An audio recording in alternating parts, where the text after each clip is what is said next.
Welcome to Diana Emerson. Today we are going to listen to An Unexpected Killer. He was a really likable and caring person until his life was violently stolen while he slept. It was unbelievable because I was trying to figure out what was going on.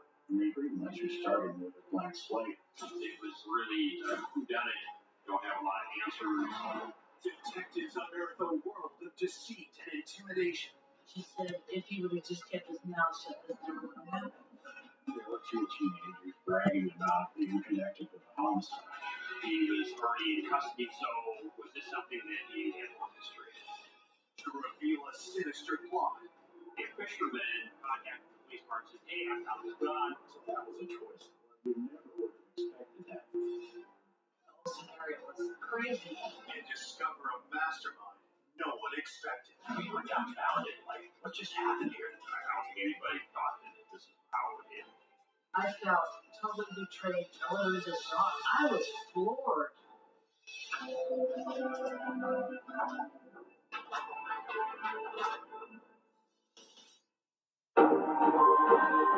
Set against the picturesque backdrop of the Oregon Mountains, the small town of Eugene is 100 miles south of Portland. The community's nice. It's a good place to raise a family. It's a college community. The University of Oregon is there. It's a beautiful area of the Pacific Northwest. Eugene's a small town, relatively. We're like the second or third largest city in Oregon, but that's still about 200,000 people. It's a quiet place. The early morning hours on Monday, October 3rd, 1994, the serenity of this close-knit community is shattered. A 911 call was made. It was a mother who was in anguish. Her teenage son had been seriously injured, bleeding from his head. Emergency units raced to the home, arriving in a matter of minutes. When the first responders arrived, they were able to quickly assess that it was gunshot wounded head. And although he was unconscious, he was still alive. As paramedics battled to save the teen, police arrived to investigate the shooting. Janice Itura identifies the victim as her 18-year-old son, Aaron Itura. Aaron Itura was almost immediately transported to the hospital. As detectives get to work, they need to determine who would shoot a teenage boy and why. In short order, we're preserving the scene, beginning to document with photographs, and start gathering information. His bedroom had been partitioned off inside the attached garage of the residence. He had furnished it or decorated it as, typical teen male would. He had been in bed asleep with a girl that he was dating at the time. We knew he had sustained a devastating gunshot wound to the head. The girlfriend who was lying beside him was unharmed. Police asked her to wait with the family while they continued to investigate the crime scene. Then a fragment of the bullet was found at the scene. It seemed like the caliber of the gun was a .38 caliber. The weapon is nowhere to be found, and there's no sign of forced entry to the home. Somebody had just opened the garage door. It wasn't locked. There's nothing of value missing. Detectives wonder if the attacker could have a personal motive. If somebody had a gun and they went in there to steal property, but the people woke up and discovered them, you would expect both people to be shot. The fact that one person wasn't shot and the other one was would indicate that there's a motive to single that person out. With the crime scene yielding little information, detectives question those closest to Aaron, his family and girlfriend, who were at the scene of the crime. I mean, it was a really whodunit out of the blue. You don't have a lot of answers. The police department were still trying to figure out what happened and who was involved. The detective questions how Janice came to find Aaron. Aaron had gone to his room and his girlfriend and Carrie was spending the night. And then all of a sudden, about 1:30 in the morning, I hear screaming. I went out to the bedroom, and here's Aaron on the bed, and his girlfriend Carrie's just freaked out. And I looked at Aaron, and he had a big old gash on his head. Then I saw blood. And I called 911, and then I just grabbed him and held him for a while. I was trying to figure out what happened. Aaron Itura was born on December 28, 1975. He was the oldest of 5 children, raised by single mom Janice. Aaron was a good kid. He was there for anybody, anytime, and he had a lot of responsibilities as far as helping out, because I worked sometimes 2 jobs, and he took care of all of his young siblings. Growing up, Aaron was always tall for his age and came to be known as a gentle giant.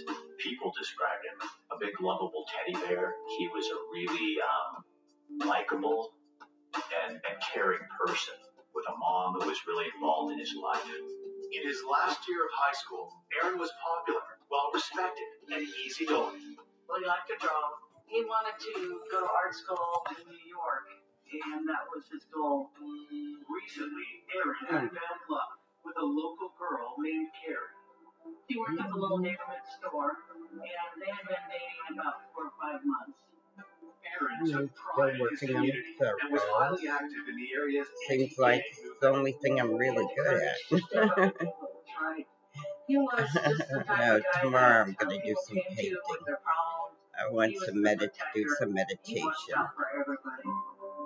Aaron was looking ahead to a bright future. No one can think of anyone who'd want to shoot this young man point blank in his own bed. Investigators turned to Aaron's girlfriend, Carrie, who was lying next to him during the attack. Carrie tells detectives she awoke to the sound of the gunshot, but couldn't see much in the dark. Carrie, the girlfriend, certainly needs to be looked at as a potential suspect because of her proximity at the time the shooting occurs. The police decided to take her down to the police station and to talk to her in a lot more detail about what she knew.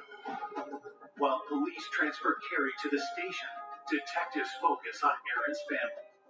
In the early stages, it's really important to exclude witnesses from being possible suspects. Part of the procedure of the police was to take gunshot residue swabs from the people in the house. I needed to get to the hospital. I needed to see how he was. But we couldn't leave. We had to wait till we were cleared through the gunpowder residue testing. Aaron's mom and siblings test negative for gunshot residue. They immediately race to the hospital. Janice was almost immediately notified by the doctor that her son's brain scans showed that there was no brain activity. The nurse was trying to tell me that he's not going to make it. Later that morning, the decision is made to take Aaron off life support. I think he just was done fighting. I lost a big chunk of my heart. I just couldn't believe that I'll never see him again. As Aaron's family grieved their devastating loss, at the station, detectives interview Aaron's girlfriend, Carrie. They ask her if she knows of anyone who would want to harm Aaron. She claimed he didn't know why this occurred and who would have a motive to have killed him. When detectives question Carrie about trouble in their relationship, she denies any problems. Maybe she just wasn't being straight or truthful. Right off, you can't rule out the possibility that someone like Carrie may have shot Aaron for some personal motive. Forensics check Carrie's hands and clothing to determine if she fired the weapon that killed Aaron. Gunshot residue wasn't there. Swabs confirmed that she was not involved in a shooting. With Carrie ruled out as the shooter, police ask her if anything unusual happened that night. She tells police about a mysterious phone call Aaron received just hours before the crime. Carrie had mentioned a call had been made to the house. It was some girl, just wanted to know if Aaron was there. And then the caller hung up. Investigators have Carrie walk them through the moments before Aaron was shot. She said that she was laying next to him. They were both fast asleep when she was awakened by some noise, which, as it turns out, was a gunshot. Then Carrie reveals a crucial detail. Carrie becomes a key part of the investigation. She mentioned that she'd seen who did it. Coming up, the investigation takes a stunning turn. What we learned indicated that they knew a lot more about what happened, what they said originally. And unravels a tale of betrayal. And I'm just like, did I just hear her say what I think I heard her say? There was almost something pathological about their relationship. To reveal a ruthless killer hiding in plain sight. They were absolutely a master manipulator. It was what they call a Jekyll and Hyde. It was really shocking how the case turned.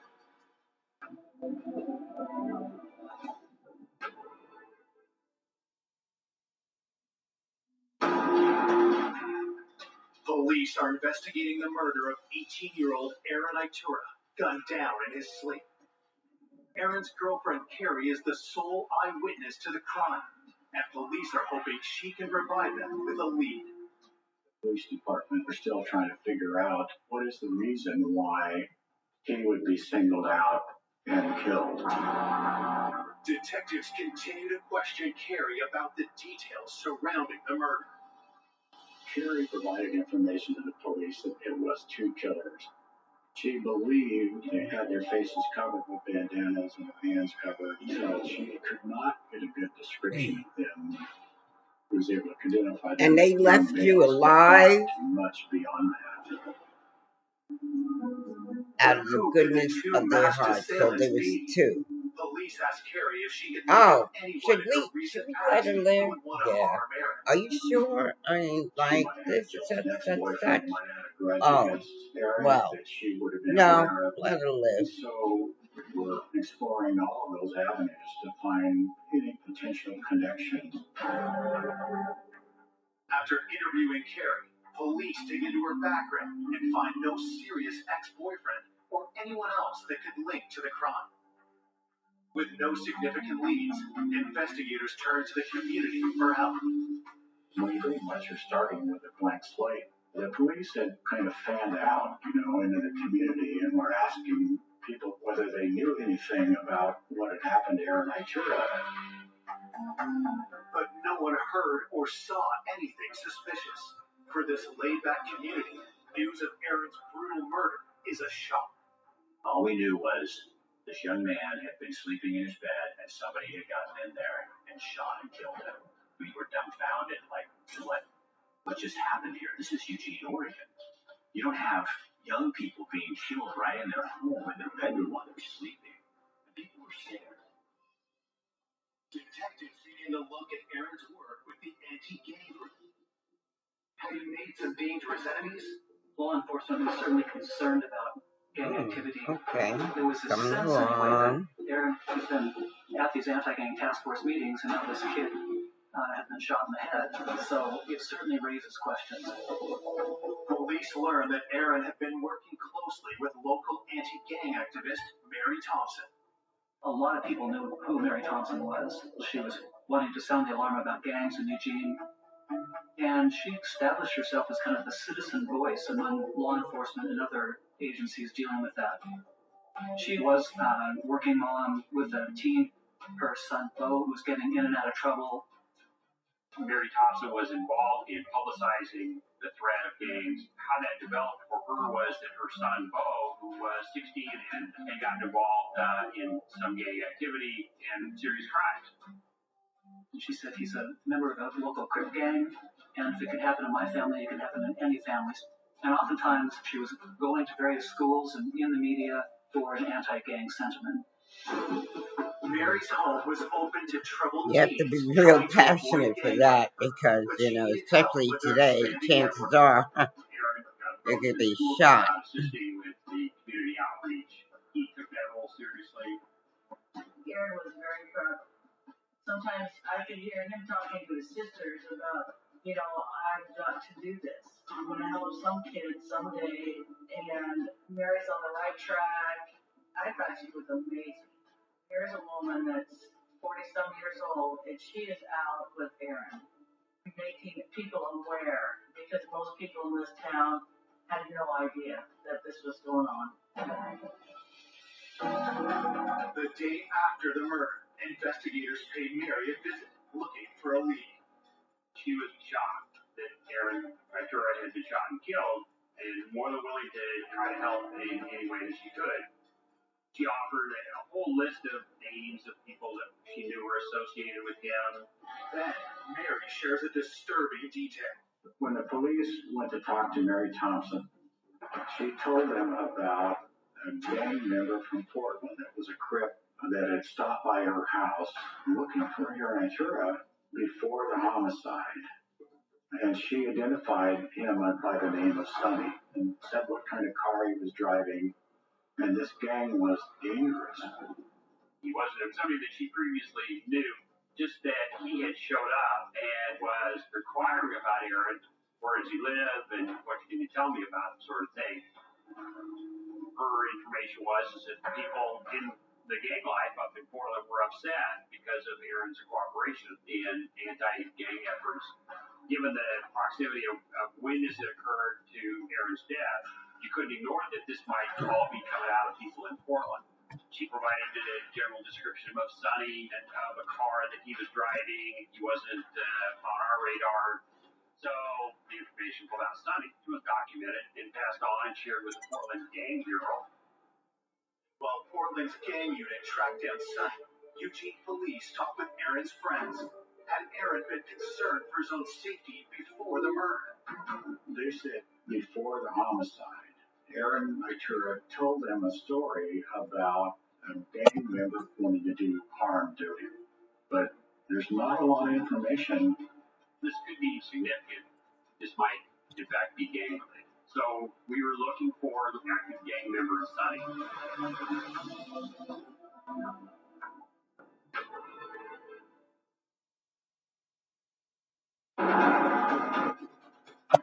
Less than 36 hours after Aaron Ventura is found shot in his bed, investigators believe the cold-blooded murder of the teen could be tied to his work in an anti-gang group.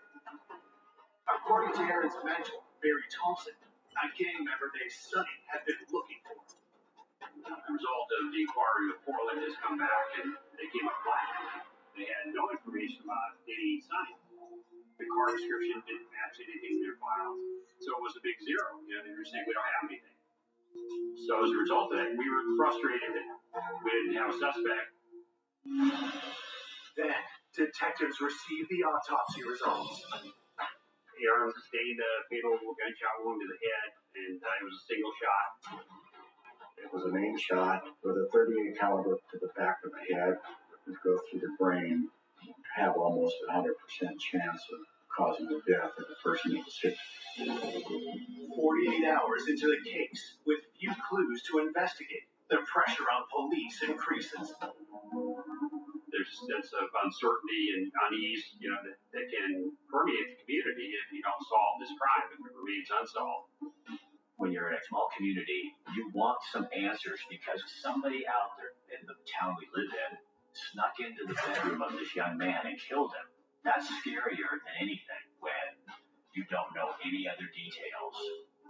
The lack of progress also takes a toll on Aaron's family. There was times that I would have been willing to follow Aaron, but to put my grief on the back burner, continue taking care of my kids because it's not their fault. But it was so hard. Just certain songs, certain times, I just would kind of collapse. It's just kind of what you do. Fortunately, Janice isn't without support. Friends like Aaron's mentor, Mary, help the family get through tough times. Mary Thompson was very sorry. She didn't understand who would ever do that. We both were grieving. So I got some really nice words from her. I'm in the mindset of, we're going to catch who did this, who shot him, and she's like agreeing with me, yeah, we need to find out who did this. At the station, police search for new leads and find a report about a recent incident involving Aaron, and are surprised when they come across a familiar name. Mary Thompson's son, whose name was Bo Flynn, was connected to this case. He was 16 years old. Bo had been involved in the juvenile system before for his violence and criminal activity. He was empowered and emboldened by a dangerous crime. We learned that Mary asked Aaron to keep an eye out for Bo and try to steer clear of trouble. The plan was just simply for Aaron to spend time with Bo, be a positive influence. But instead of Bo moving away from trouble, he drags Aaron into it. 3 weeks before the murder, they have a dangerous encounter. Bo and Aaron were in West Eugene and encountered some other youths, and one of them had some prior issue with Bo. Bo suspected that this kid had snitched him off, or they got into an argument or whatever it might be. The confrontation escalated. Bo, who was carrying a knife, produced the knife and ended up cutting the other kid. Patrol officers arrived and they both were arrested. Aaron went to Blaine County Jail. They had to go down and get him. And I was so mad at him that I said, "You're responsible for your actions." But he did know right from wrong. And he was not afraid to stand up for what was right. Then, Aaron makes a risky decision to testify against Bo. Aaron was killed on October 3rd, just 2 days before he was due to give his witness statement. Was this the reason for Aaron's murder? We consider the possibility that Bo was involved in the killing, especially as this potential motive emerged that Aaron was witnessed in a pending case against Bo that would result in him being incarcerated potentially 3 or 4 years. Investigators pay a visit to Bo, who's in custody at the state's juvenile facility for the knife assault. He was already in custody at the time that the homicide occurred, so was this something that Bo had orchestrated? When detectives interviewed Bo Flynn and asked him what happened, Bo Flynn says didn't do anything. I don't know anything about it. At the time, there wasn't any credible information that developed that suggested that he had orchestrated this crime. The police don't have any evidence that gives Bo's role in the commission of this murder. Having lost Bo as a viable suspect, detectives are at risk of hitting a standstill in the case. But then, Aaron's mom contacts police with a disturbing new lead. I told him that somebody heard a couple of other people in the high school were talking about how they were going to take care of the big guy, and we all knew the big guy was Aaron because he was the biggest kid in Willamette High School. We also were hearing rumors that there were 2 young gang members involved in the community bragging about being connected with a homicide. Police dig deeper into these rumors, turning to Aaron's friends for more details. When we're talking to kids that were associated with Aaron, we're just trying to find out, what do you know, and who could have done this? Jim Elstad and Joe Brown had been identified as part of this loose-knit group of kids that were often frequenting the Thompson residence. And they were kind of on the fringe. The information persisted. They both admitted and talked about the murder itself. They were saying that they had done the killing. They were proud of what they'd done. These kids needed to be contacted. Even as we were working, it was really shocking how the case turned.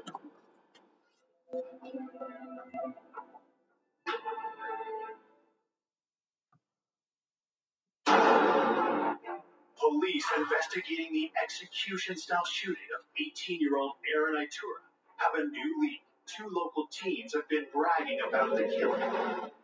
But the word was on the street. Joseph Brown and James Elstad were the 2 individuals involved in the killing of Aaron Itura. I knew they were friends of Bo's, but these kids were Aaron's friends as well. Jim Elstad grew up with my kids. His little brother was my daughter's best friend. And hearing that he would even be involved was just bizarre. But that's what they were saying. We were told from a circle of kids that were being identified and contacted said that Jim Elstad and Aaron Itura had been friends at one time, and that most recently, leading up to the homicide, that relationship had soured. So, a source of friction that should be explored and investigated. Joe Brown and Jim Elstad, they didn't appear to have criminal records, so there wasn't a whole lot to go on. Before police can speak to the 2 teens, they get a surprise visit from Mary Thompson. She indicated that she also heard that Joseph Brown and Jim Elstad might have been involved in the homicide. But what Mary reveals next stuns the detective. The homicide happened on October 3rd in the early morning hours, and she tells the police that both Elstad and Brown ended up coming to her house after the homicide and telling her that they had killed Itura. Acknowledged that she hadn't been entirely candid with us from the beginning. Her explanation for that was, well, I just didn't believe him. Well, I just couldn't imagine them doing it. I wasn't seeing anything in their demeanor that suggests that they had done this homicide, and so I didn't volunteer that information up front because I didn't think it was credible at the time. But now Mary believes the two teens could have been telling the truth. Armed with this new information, police bring Jim Elstad and Joe Brown to the station for questioning. When they were interviewed, both of them denied any knowledge of the homicide. Elstad and Brown had agreed to take polygraphs as a way to clear themselves of suspicion. And so they reached polygraph that same day, and both flawed. Detectives grill the teens for hours, and eventually they break down and confess. Brown and Elstad finally acknowledged that they had been involved in a dumb homicide. To understand how Aaron Itura was killed that night, police have Joseph Brown recreate the murder at the crime scene. He had agreed to come back and do what we call a walkthrough, where you're basically doing a videotape statement and you're describing it, and in some instances you might even enact, what occurred. Joe tells police he was the lookout, and Jim Elstad was the one who shot Aaron. But what was their motive? Gradually, what emerged was they were upset because their homie Bo, was at risk of being incarcerated further because Aaron was cooperating with the police and was willing to testify against him in this knife incident. In their statements, Joseph Brown and James Elstad took personal responsibility for the homicide. They did not say that their activities were in the direction of Bo. Detectives need something concrete to corroborate their story, so they ask about the murder weapon. When police ask Joe Brown what happened to the gun, he tells them it's in the river. After the homicide, Joseph Brown throws the gun into the river to dispose of it. Police search the river for the gun, but can't find it. That emerged, that we were looking for the weapon. The fisherman contacted the police department and said, hey, I don't know if it's connected or not, but I was fishing that stretch of the river, and I found this gun. So a patrol officer is sent out and takes possession of the gun from him and books it into evidence. They then do a ballistic check on the gun, and they find out it was consistent with the murder weapon. You have their confession, and you've got the murder weapon, where you can corroborate their confession to the point where the conviction of those two people is solid. On October 6, 1994, Jim Elstad and Joe Brown are arrested for the murder of 18-year-old Aaron Itura. It was very hard to find out Jim Elstad shot Aaron Itura. It was like just unbelievable. After the arrests, Aaron's mentor, Mary Thompson, reaches out to Janice. Mary called me. First it was like, well, we need to get together, maybe have a coffee, and I'll buy you lunch. And then she said, if Aaron would have just kept his mouth shut, this never would have happened. And I was just like, did I just hear her say what I think I heard her say?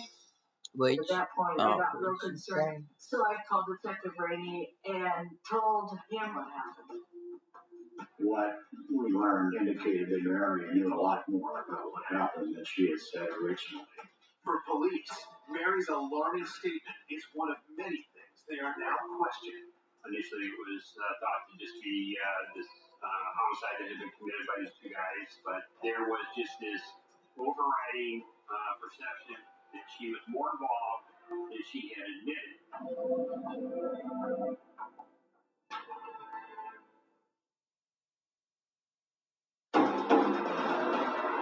Less than a week after 18-year-old Aaron Itura was shot to death in his bed, Former friends Jim Elstad and Joe Brown are charged with his murder.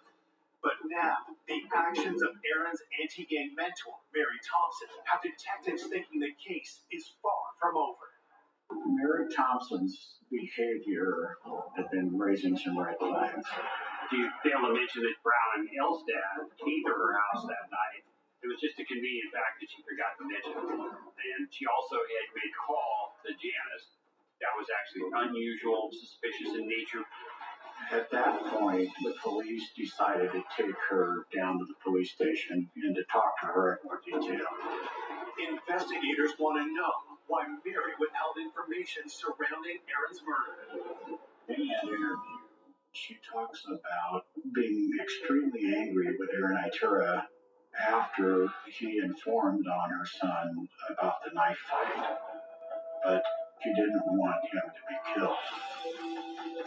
Do we know for sure that she's implicated in the murder? No. Can we prove it at that time? No. Since police lack solid evidence that Mary is involved, they let her go. With the killers behind bars, Aaron's loved ones gather to say their final farewells. It was one beautiful, beautiful day. High school kids, teachers, counselors, they all showed up. Mary was there as well. And there was probably 2,000 people. People I didn't even know were there. Aaron was loved by everybody. 5 days after the arrest of Aaron's murderers, police are still troubled by Mary Thompson's unusual behavior, so they dig deeper into her past. 10 or 15 years prior, there were some other events in Josephine County, which is a county in southern Oregon.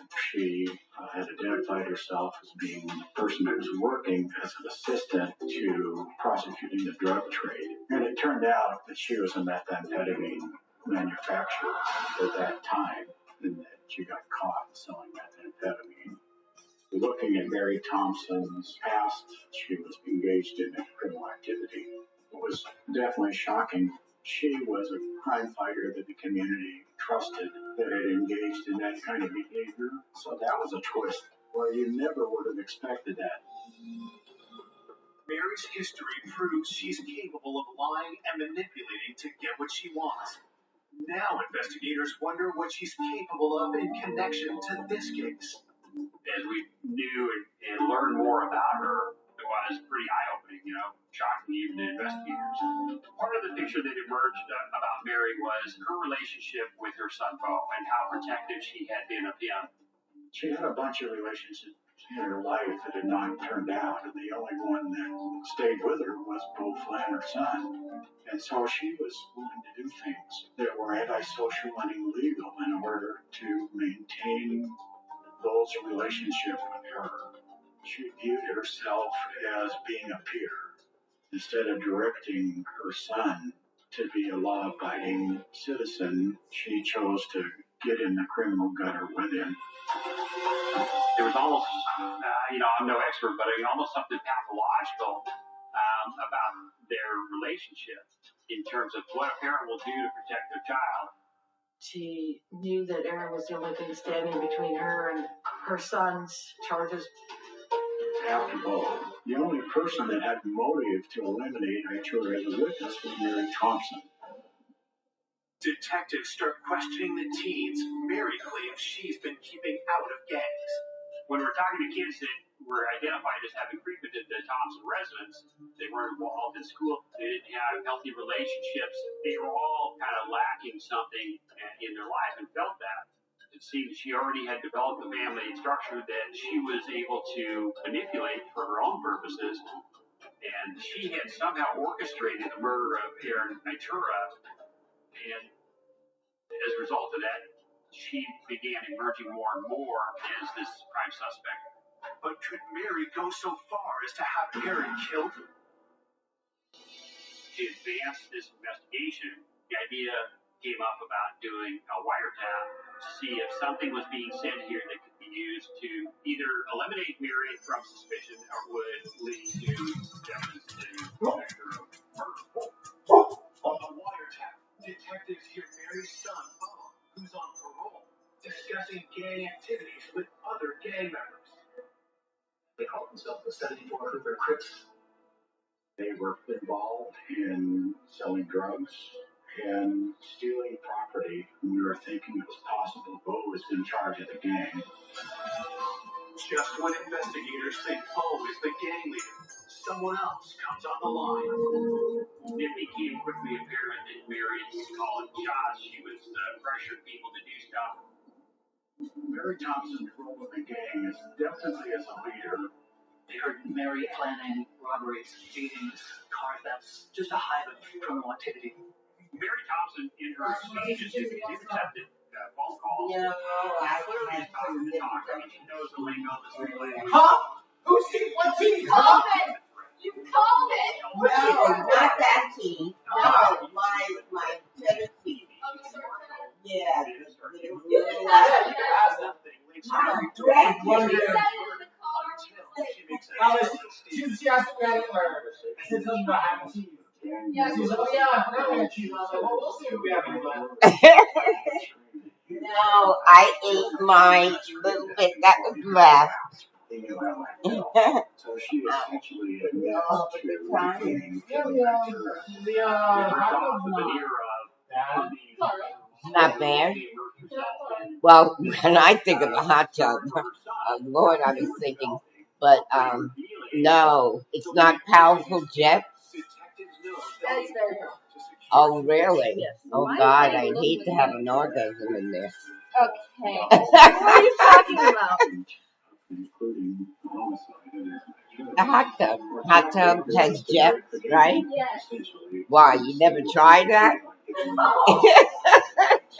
Mary Thompson. Wait, are you serious? Well, you need to do it in a private jet. In public? No, no. Oh, If you, let's say you go away and you're in a hotel or a private pool, you know, they usually have jets in hot tubs. So I was trying to imagine going to a gym and then you're in the hot tub and the jets. I don't know. okay. Okay. Good to know. Oh, and I'm recording. Oh my God. Your mom is recording now. He arrested a gang for all these. Yeah, I could, but I figured, right. I like everything in the raw. I mean, this is it. Oh my God. Oh, someone considered me an influencer. On the condition. You're dying over there. That's not right.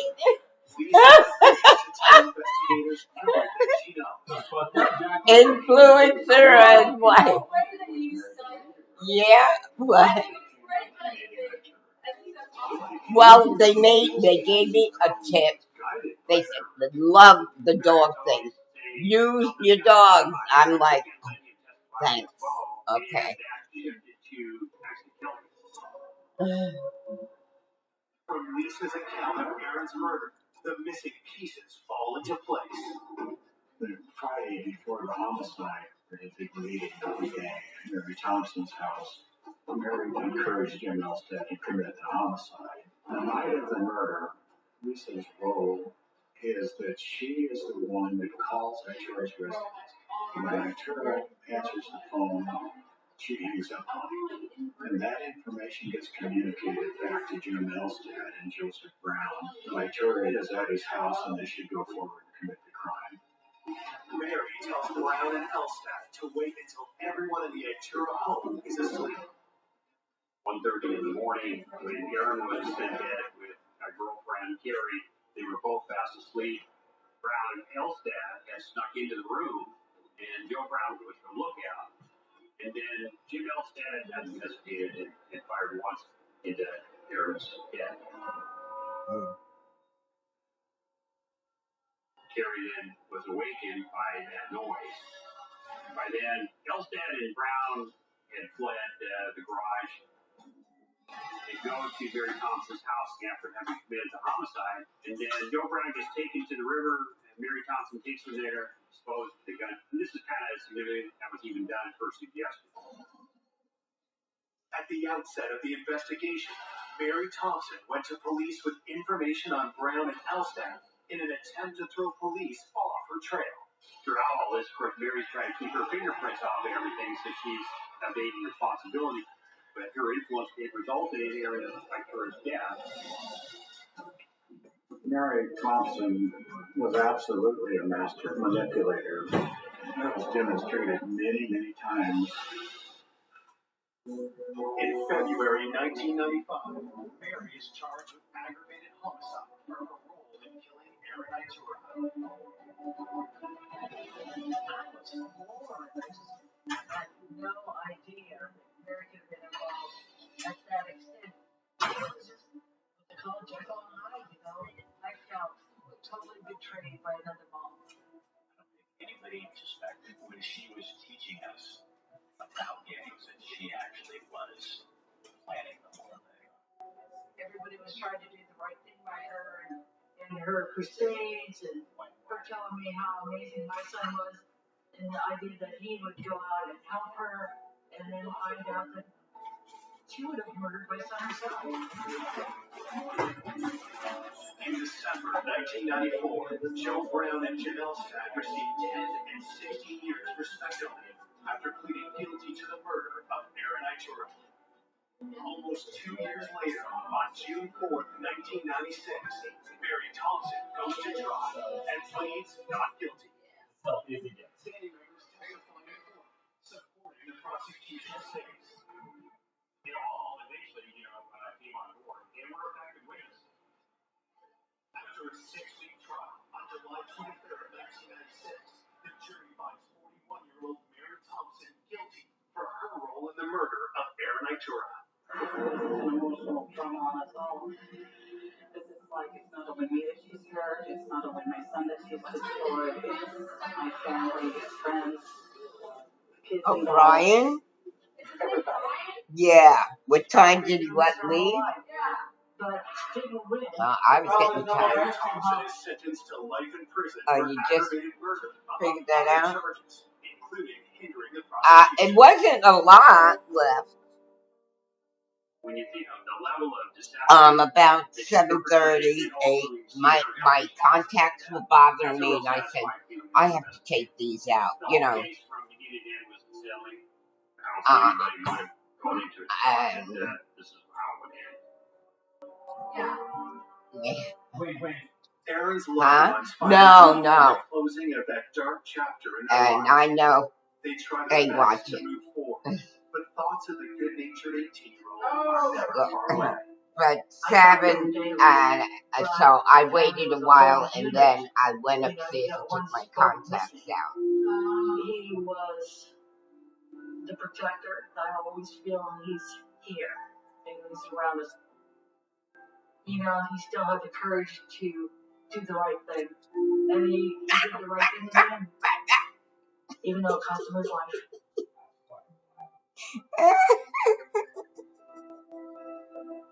Oh, but no, he's going to come back and help me organize my files. So I think I might record, when he's here, because he's so, it was really helpful when he was showing me how to clean my C drive. I mean, I was watching. Yeah, so, and I took some notes because part of it I had to do, I wanted to do during the night. But when I came downstairs, the plug was out. So I think Lulu could have hit it, I could have hit it, So today everything had reloaded because he was moving files. So I was, because my C drive was overloaded. Yeah, because what had happened, I think a month or 2 ago, when I was, when I had all those iClouds, this and that, I didn't know how all that worked. So a lot of files moved from my D drive, external drive, to my C drive on the computer. Because I wanted to keep this computer clean. So I don't have to worry about, storage. Huh? No, this is a different one. What? What? Yeah. No, that one I spilled something when we was in the apartment. I spilled toward the end. I mean, like, okay, so the keys stick. So you have to, yeah, it was sticky. No, it wasn't.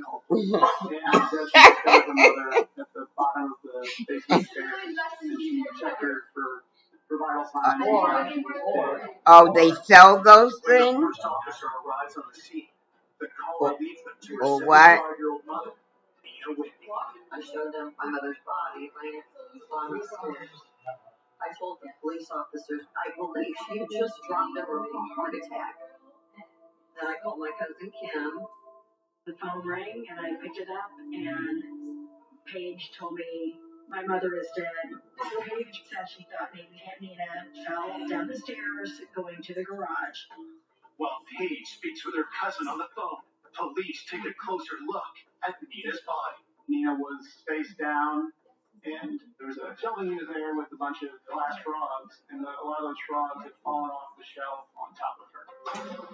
It initially looks like an accident and a natural death, but when they rolled the victim over, they discovered several stab wounds in her chest. And also, were determined were defensive wounds on her hands, which is something that we see when someone fights back. Clearly, this is no accident, and detectives arrive to begin a homicide investigation. When someone's stabbed like the victim was, it usually means there's some sort of emotion tied there, that you're actually stabbing someone instead of just shooting them or something like that. Her blouse had been pulled up, and there were buttons missing, and they quickly discovered that they're what they believed to be saliva on her breast, which they swabbed. So it felt like this was sort of a sexual in nature homicide. Police inform Paige that her mother has been murdered. I don't think I've ever been that stunned in my entire life. It's so surreal. It's like living in a bad horror movie. I don't know how to describe it. You're just totally, completely stunned. A lifelong native of the Midwest, Nina Whitney was a woman with humble roots. My mother was born in South Dakota, and then their family wound up here in Kansas City in the late 40s, early 50s. My mother had a very rough life. My mom's mom left their family, so my mom was left to take care of her younger siblings. She married my father, and my parents divorced when I was about 9 years old. My father left her pretty much destitute. So it was just the two of us. And we struggled tremendously. My mother worked some very hard jobs, and we lived on food stamps. Eventually, Nina found a stable, well-paying career. She worked on the assembly line at General Motors here in Kansas City. She managed to buy a house, and she did very well for herself. She was a very strong-willed woman. Nina wanted a better life for her daughter and encouraged Paige to get an education. I went into criminal justice at Central Missouri State University, and I was a probation parole officer for 25 years. The older I became, the closer my mother and I became. We spent a tremendous amount of time together. My mother started collecting frogs back in the mid-70s. Ceramics, glass, dishes, clothes, bedding, towels. The entire house was filled, wall to wall, floor to ceiling, with frogs. Nina's favorite hobby earned her the nickname, the Frog Lady. Nina was quirky. I can't tell you how much she loved frogs and Elvis Presley and country music. She just marched to her own drum and did her thing. Investigators are stunned that someone would viciously attack this 75-year-old woman in her home. I was in total shock, truly. She was in her house, minding her own business, not doing anything wrong. Like, how on earth did that happen? When I found out Nina had been killed, I couldn't imagine. Come and get me some grapes. I had no idea.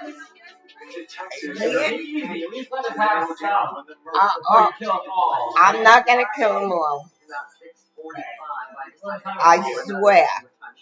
No, I'm just gonna put some in a little bowl. She didn't answer the phone.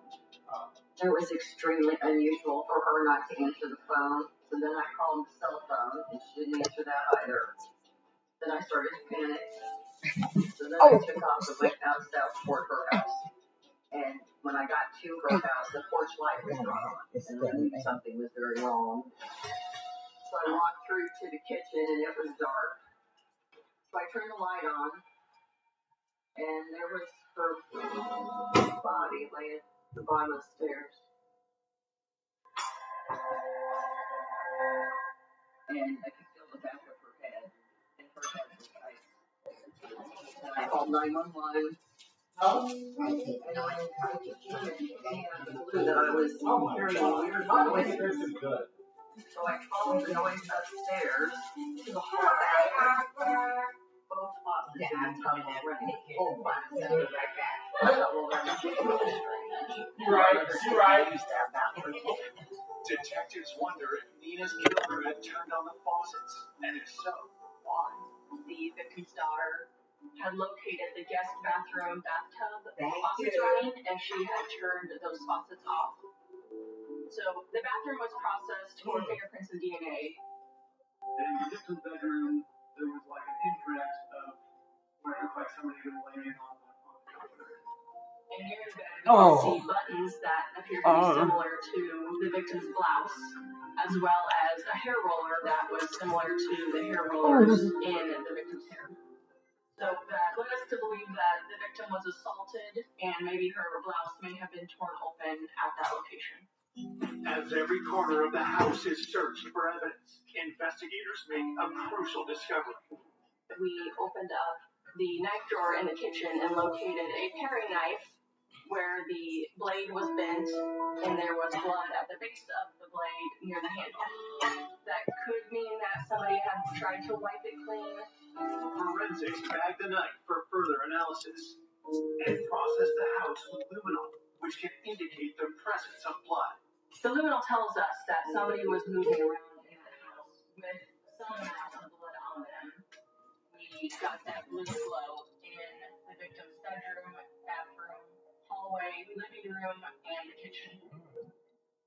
Front door was unlocked, and we didn't find any sign of forced entry, which was a big clue for us that our victim potentially knew who the suspect was. There was no reason for anyone to hurt her, and my mother was not a very social person at all. She had no family other than me here in town that would be in and out of the house. Page points to one detail detectives could not have determined from their search. There was a shelf by the front door where her cell phone always was, so she could take it when she went out the front door, and it was missing. Had the killer snatched Nina's cell phone? Police requested trace on it, while officers go door to door looking for witnesses. One of my other detectives found a party down the street that had seen a white male in the neighborhood earlier that day. He was in his 50s, walking with a limp. The witness saw him go to a black Jeep. He saw that car was parked kind of behind the house, about a block away. And so he sees this guy walk in and kind of looking around. And so he just kind of mentally noted it. He kind of looked like he was probably up to no good. Could the suspicious man be Nina Whitney's killer? As they start to track him down, detectives catch a break. We found Nina's phone was still on and still being used in South Kansas City. We were able to do surveillance and observe the person using our victim's cell phone. Coming up, a break in the case reveals a potential serial killer. Yeah, another homicide. Every zip ties that have been used for findings. He terrorized an entire community. And a grieving daughter takes matters into her own hands. I did feel a need to help them investigate my mother's homicide. And she didn't get the answers, and she kept asking. In my gut, I just knew that was him.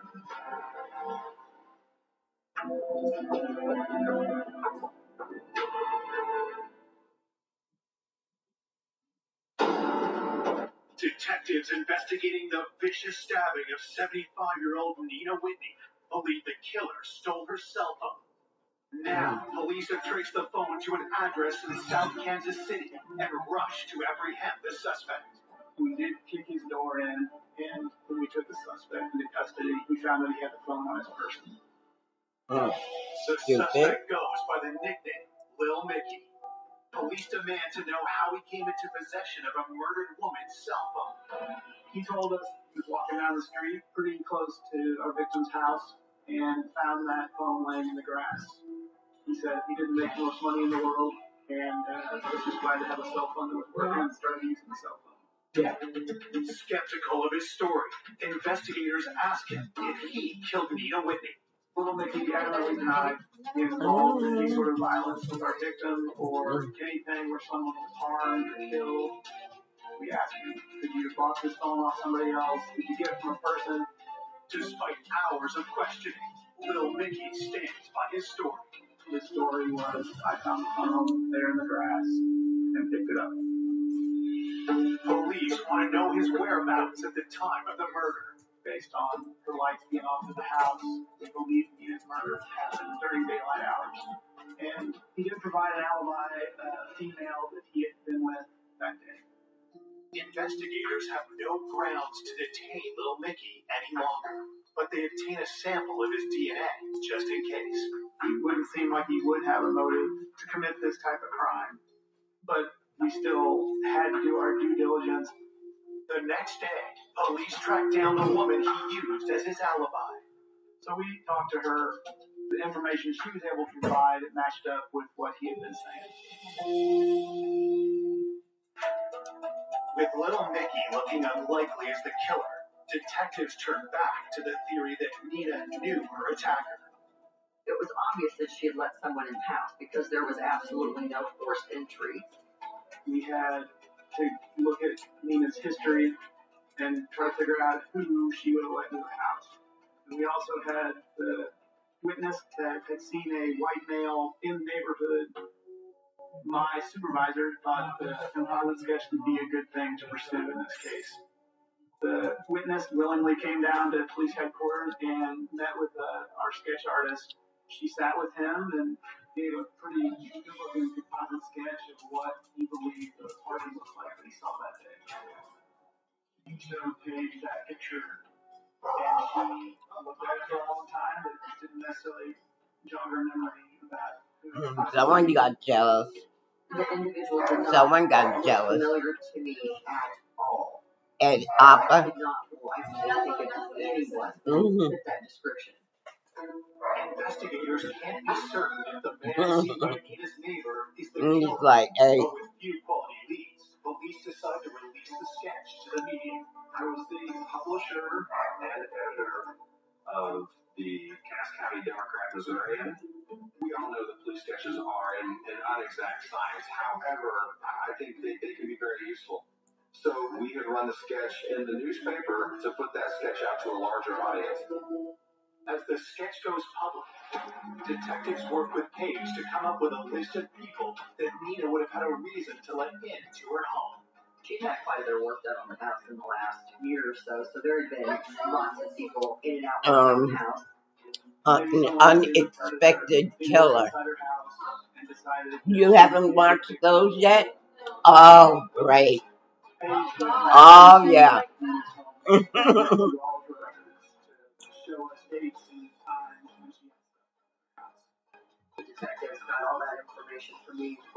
I think in the beginning I showed you that. My squad started working to Yeah, one of them. From anyone that we thought had contact with Nina, and I think we collected about 40 to 50 samples. Honestly, most people were willing to provide their DNA to us when we explained that. I'm hoping this would be very, there was someone that maybe we thought was very good, because I like the shows, but a lot of times I could just listen to them, you know?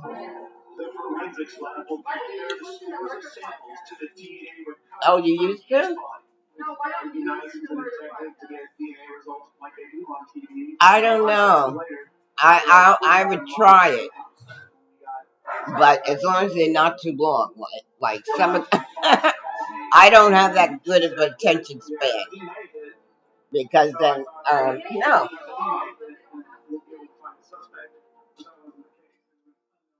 Yeah. Like when I play Headliners or use that program, they have you listen to, other, oh, Eric has to get that out. Trash. And that wasn't something I expected. It was a big deal. What concerned us was that we did have a serial killer type situation. It's hard. It's going to be hard. That's why, Eric has to do it. 1 month after the murder of Nina Whitney, DNA taken from the crime scene is matched to another homicide in a national database. Some matched to another unsolved murder. And there's a bag under the sink, a black bag. There's a black bag under the sink. That's what I was using. I took all the other garbage out.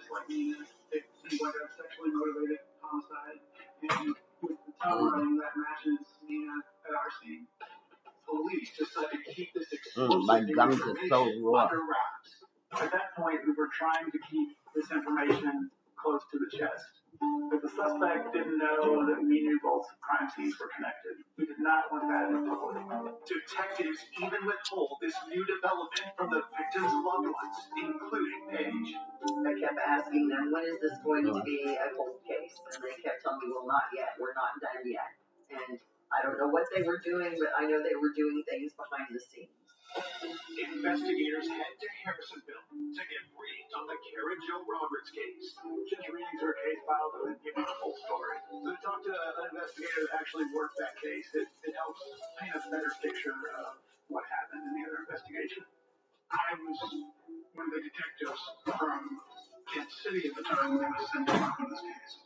Karen Jo and her husband lived in a very small town. They had a kid. Seemed like a very happy relationship. Just a very normal, happy family. The Roberts family was devastated by a horrific tragedy on November 5th, 2008. Her husband found Kara in the bathroom. She was mortally clothed. There were obvious gunshot injuries. She was in the bathtub, and the bathtub was running. There were zip ties that we speculated at the time had been used for bindings. At the Karen Jo Roberts scene, we found 2 different white-colored zip ties that appear to have been used but cut. We also found a roll of duct tape on both the zip ties and the duct tape. We had male DNA. There was DNA found on Kara's body. No, upside down. Yeah. Detectives investigating Nina's murder asked for a rundown of the suspects in Karen Jo's case. Based on the fact of no forced entry, very much kind of angled towards us believing that the husband may have had something to do with this. I have to get an electric one. My mom, we always had an electric one. I got it from my mom.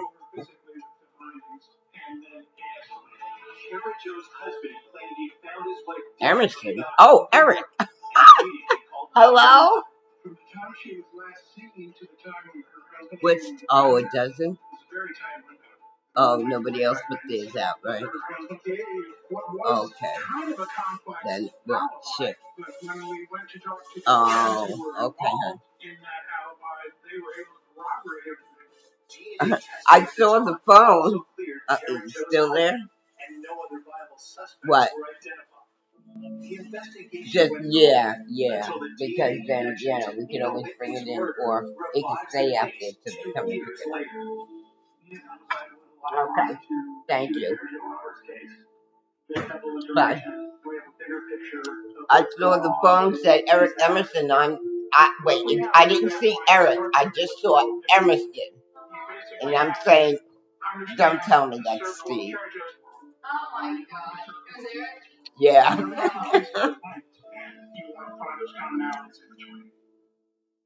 What was really interesting was all the stuff Well, no, that could stay up there. That's so. No, I'm going to take a picture of the things that I have to buy, and then I'll put them in the trash. That's a reminder.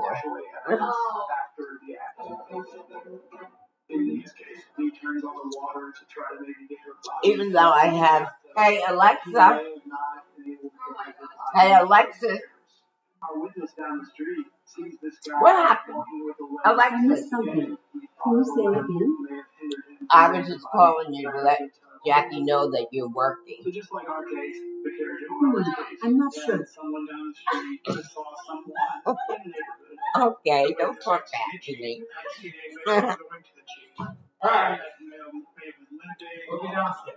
Okay.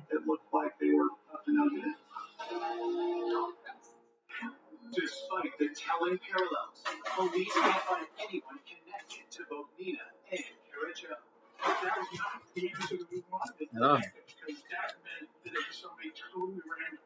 A random person coming in and taking her away. That's like every person's nightmare.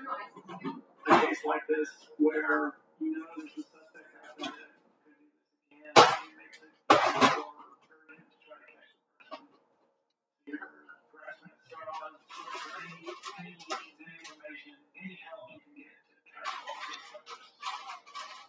You've been out of work before you even got the record again. It wasn't any realization.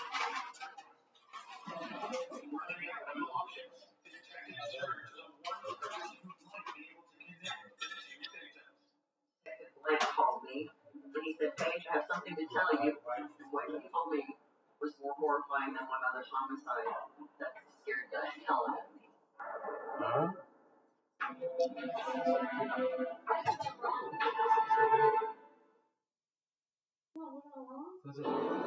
Detectives investigating the stabbing death of Nina Whitney have informed her daughter Paige about a stunning development. Detective Blake told me that there was a DNA match from the saliva they found on my mother's shirt to DNA they found on Sarah in Harrisonville. Kara had the break, put in the bathtub, and then shot in the back of the head. The thought that we had a serial killer here in town was enough to cause panic for every female in this city. We provided information from both crime scenes to Paige. And that's not something we would normally tell our victim's daughter. But in this case, Paige was a probation and parole officer. She is savvy in law enforcement, so we thought we could trust her with information. We wanted to see if anything in her memory would be jogged to try to figure out if there's any common people, common locations that both victims would have known or gone to. At the time, I thought it had to be someone who targeted my mother specifically. But when they showed me the evidence in Kara's case, there's just a million things to think about when you're trying to come up with a profile for someone like that. There wasn't much there that seemed to be connected between the two victims. There wasn't an aha moment in that meeting at all. It's been 5 months since the murder of Nina Whitney, and investigators are desperate for a break. They turn back to the composite sketch of the man with the limp seen close to Nina's house. I wasn't necessarily a believer in the composite sketch thing. People make their own determination on whether they think the information they have is valuable to a case. They see that sketch and they decide, well, this guy's got glasses and the guy I know doesn't have glasses. And so the danger in that is that that person may have information, but that person may be turned off by the sketch. We had run the sketch in the newspaper, but really that sketch hadn't brought in a lot of leads. Despite their reservations, police hope that more people will see the sketch on billboards around the city, and someone will identify the suspect. They were able to put that picture all along 71 Highway, along with our tips hotline. The number of tips that we received on this case, based on that sketch, were not as numerous as you would think. All of them have to be followed up on, because there could be something there that you're going to miss if you don't take those tips seriously. Weeks pass as investigators chase down leads that go nowhere. The lack of progress takes a heavy toll on Nina's family. I was really angry that she died in her own home in that terror and that panic. helpless and alone and frightened for her life. 24 hours a day, 7 days a week, I think about my mother's last few minutes of life. I knew the neighbor was home next door, and nobody heard my mother screaming. I wake up to the sound of her screaming 2, 3 o'clock every morning. It doesn't go away. It does not go away. There's nothing worse than having to tell a family member, I'm sorry, there's no new information coming in, because they're frustrated. They're of the mindset that, why aren't you out there doing something? At her wit's end, Paige summons the strength she learned from Nina growing up and takes it upon herself to search for the killer. The investigation was not moving fast enough to make me happy, so I did feel a need to help them investigate my mother's homicide. I drove around the city and went to every antique shop, every flea market, every thrift store I could think of where she liked to shop. She was looking for that white male walking with a limp and that black Jeep. And Paige is seeing black Jeeps like that everywhere. I would take pictures of all the cars that looked like black Jeeps and all the license plates on those vehicles and forwarded all of those to the detectives. Go away. Paige made it her job to be involved, and if she didn't get the answers, then she kept asking. I can't explain to you how badly I needed to know who murdered my mother. Despite Paige's efforts, 6 months after her mother's death, the investigation starts to go cold. Those kind of unsolved cases in Kansas City leave an entire metro area on edge. As the days turn into weeks and weeks turn into months, how do you keep that case alive within the pages of your newspaper? Most of our weekly papers did not include an update because there was nothing to update the case.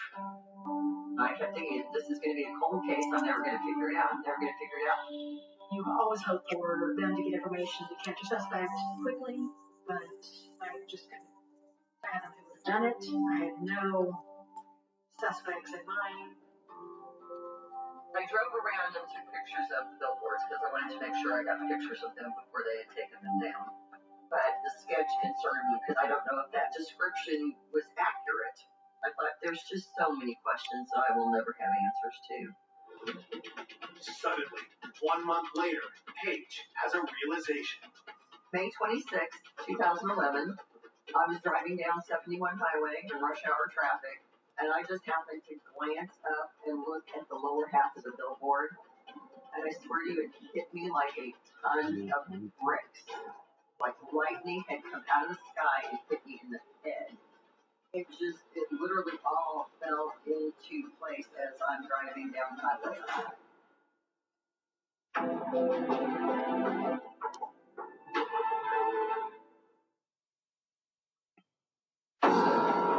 7 months after the murder of Nina Whitney, her daughter Paige has just been struck by a mind-blowing realization.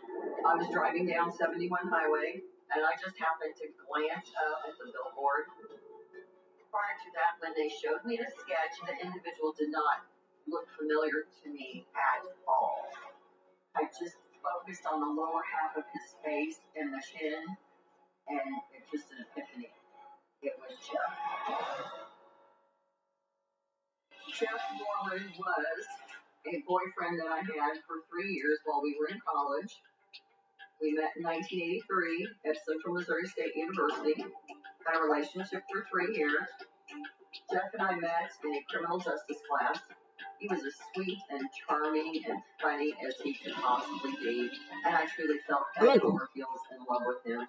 Once I got my graduate degree, I became a social worker, and Jeff went on to become a police officer. He loved being a police officer. That was his ideal dream job. Paige and Jeff broke up after 3 years of dating, much to her mother's dismay. My mother absolutely adored him. For years after we dated, my mother told me she wished I had married him. I know if he showed up on the doorstep, she would happily let him in the house. Could Paige's ex-boyfriend from 2 decades prior really be the sadistic serial killer detectives have been hunting for? I was so lost in my own head, trying to tell myself that Jeff didn't do it. And I kept trying to tell myself that I was wrong. But in my gut, I just knew that was him. At the parole office, I mentioned it to a couple of girls that I work with, and they told me that I should run him through the system. I said, well, that makes sense. So I ran Jeff through the system. And lo and behold, if he didn't have a black Jeep Wrangler registered in his name, and I nearly lost my cookies. And I also found out that Jeff had been a police officer in the Grandview Police Department, but Jeff had retired in about 5 years prior to my mother's homicide because he'd had Parkinson's. Does the Parkinson's diagnosis mean Paige's ex could be the man with the limp spotted near Nina's home? Paige brings her findings to detectives. I told him that Jeff had been a police officer in Grandview and gave him all the information that I had. Officers look up Jeff Moreland's home address and discover he lives in the same small town as the first murder victim, Karen Jo Robbins. He lived in Harrisonville, Missouri.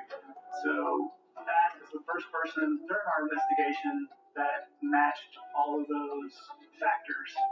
Detective Blight said, yep, it could be him. Detectives know they have to take extra care when investigating an ex-cop.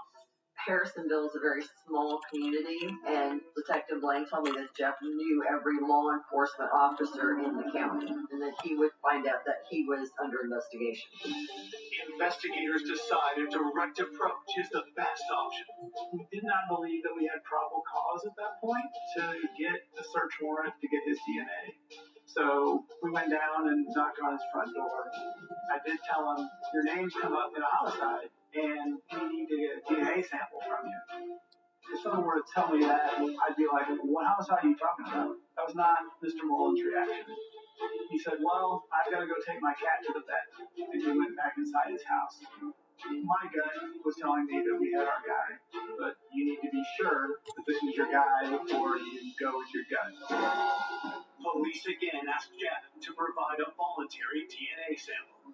I ended up calling him and telling him again that, hey, we need your DNA to compare to this homicide. And then we'll be done. Jeff again claims that he's too busy to provide a sample. A week later, investigators receive an unexpected phone call from the police department Jeff retired from, located just outside Kansas City. So the sergeant with the Grandview Police Department calls us and says that he's been in contact with Jeff Moreland and provided him a DNA sample. We rushed down there and we made contact with the sergeant. On his desk, he had a pill bottle. The sergeant provides a strange account of how he obtained Jeff's DNA. Jeff told him that, I want you to meet me at this gas station along 71 Highway. And Jeff shows up in his black Jeep. And Jeff tells him that Kansas City has come and accused him of being involved in a murder. As he's explaining the story, he takes swabs and puts them in his mouth. And then Jeff hands him this bottle along with my card and says, here, give this to the detectives. We tell the sergeant that sample's not going to work. You can't just provide your own sample. And the sergeant sort of indicated, well, we'll just get rid of it in the trash then. We told him, no, we'll take that bottle off his hands and take that from him. The evidentiary value of this stuff is just worthless. But obviously, we recover it and we examine it. That DNA was tested, and it did not match. The fact that DNA came back and didn't match just didn't surprise me at all. Had he followed the protocol, that would have exonerated him. And he very easily could have done that, but he chose not to. We more and more really thought that we might have had our suspect based on his actions at that point. We all know about serial killers. I was worried that the suspect was going to do this act again. A few days later, detectives get the call they've been dreading. I received a phone call. There was a rape that occurred in Harrisonville. But the victim was able to get away, and then she was able to contact police. The victim took officers to where this event occurred the day before. It was Jeff Moreland's residence. So my first question is, where's Moreland at now? When police go to arrest Jeff, he's nowhere to be found. Detective Blake told me Jeff may have raped a third victim, and he is now on the run. I didn't know if he would be after me. I didn't know if maybe he had figured out that it was me who initially contacted the police.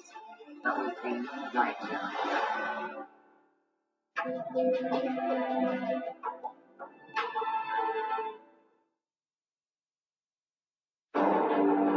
Former police officer Jeff Moreland is the prime suspect in the murders of Kara Jo Roberts and Nina Whitney. Tragically, a third woman has now been attacked, but Jeff has disappeared, and investigators fear he may strike again. When I heard that he had taken off, I was worried about Paige. The detectives told me they truly did not know where he had gone or what he knew. I told Detective Blake he would probably find Jeff in Iowa near his family. As Paige predicted, a trace on Jeff's cell phone leads police to a motel in Iowa. He had taken a bunch of over-the-counter sleeping pills. He tried to take his own life, and then ended up in the hospital in Des Moines. Jeff survives the suicide attempt, and he is taken into custody by local police. We headed up there to Iowa to get Mr. Moreland's DNA. We drove all the way back from Iowa with it. We wanted to be sure he wasn't going to get out of custody or bond out or whatever. And then the next morning, we got the DNA results back. We told Paige that his DNA matched both crime scenes.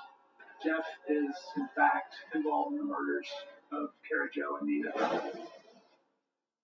It just blows my mind, and it was beyond all comprehension to me. This was 2010 when he murdered my mother, and Jeff and I split up in 1987. I had no idea what Jeff would become. The last time I actually saw Jeff was in 1994. He told me then that he periodically would patrol up and down my mother's street just to make sure that everything was okay. And at the time I thought, oh, that's so sweet. But now looking back on it, just don't know. Jeff Moreland is charged with the murders of Kara Jo Roberts and Nina Whitney, and the sexual assault of the third victim. Soon after laying charges, investigators learn about the source of Jeff's phony DNA. We were contacted by Jeff Moreland's ex-wife, and Jeff Moreland had a daughter with this ex-wife, and that daughter was engaged to someone. And that guy said that Jeff had called him out of the blue, and Jeff told him that he needed a sample of his DNA for a paternity test because someone was accusing Jeff of being the father of a kid. And so he provided a DNA sample and gave it to Jeff Moreland. Then, Jeff tricked the Grandview police sergeant with some sleight of hand. So the sergeant provided us a formal statement where he said he wasn't able to see Moreland's hands at all times when Moreland was taking a sample of his DNA. Jeff's attempted deception backfires, only giving prosecutors more evidence against him. There's nothing for the defense to attack. There's nothing to be argued because the physical evidence was just overwhelming. I think it also says a lot that Jeffrey Moreland had zero witnesses in his defense at the trial.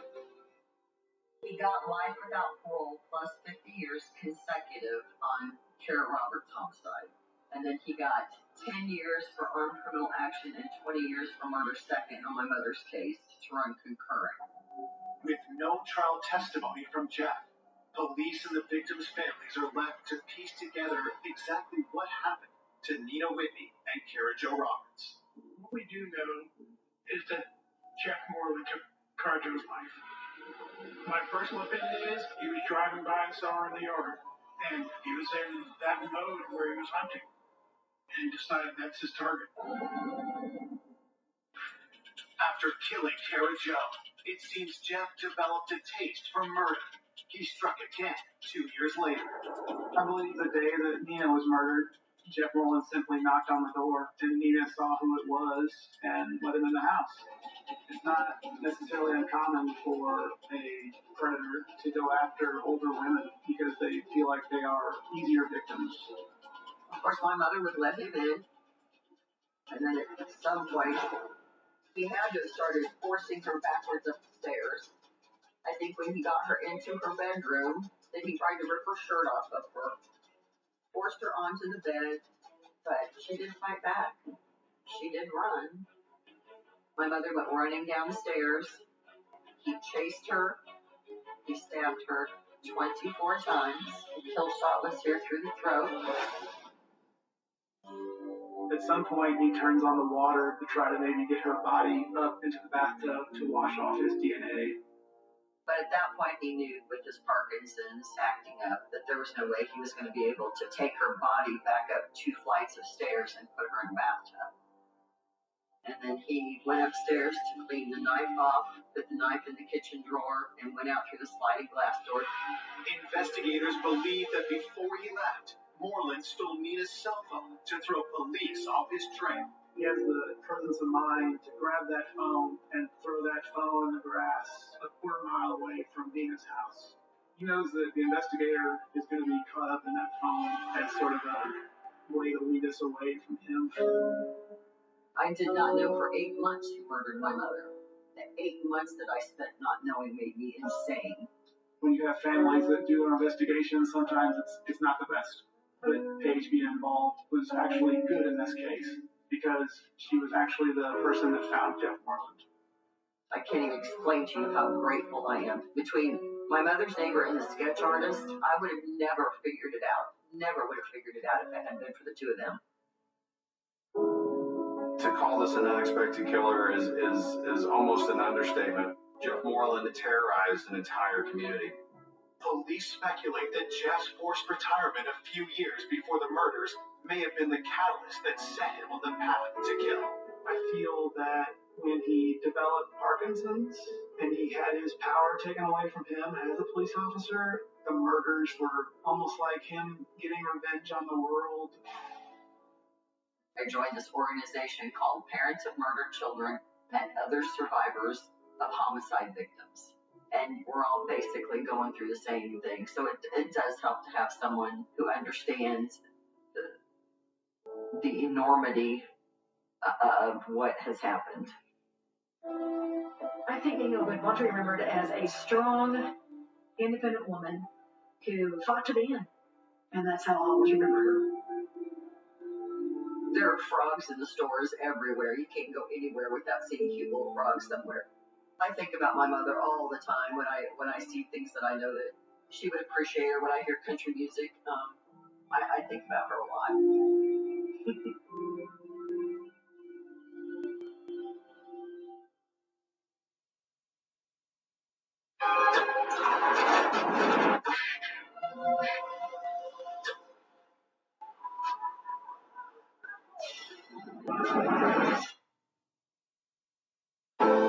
A vibrant, outgoing woman starting the next chapter in her life. She's just retired, and she was very much focused on the future.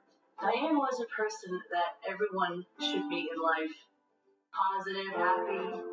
But her life is cut short in a night of immeasurable horror. There was blood splatter everywhere. I never saw so much trauma to one person's body. It chills me to the bone. Police have a complex scene and a long list of suspects.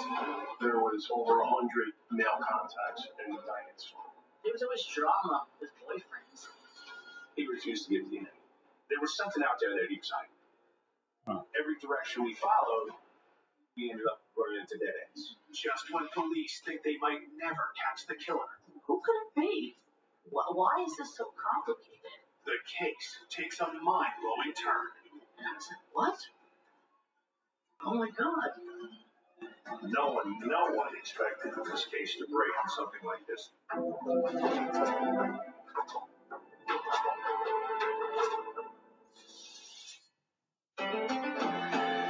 Union Township, New Jersey. A bustling East Coast community with a small-town feel. Union Township's a mix of mostly suburban, but it's got its downtown area. It's peaceful, it's clean, it's safe. But all that changes on a cold November afternoon. 911, where is the emergency? I can't even think of the address right now. Okay, ma'am, listen to me. Take a deep breath. What's going on there? She's not even breathing. Can you tell me if she's breathing or not? Oh, she cannot. Hurry, please. Please, Kelly. After receiving a call from the victim's parents, the Union Police responded immediately to the home.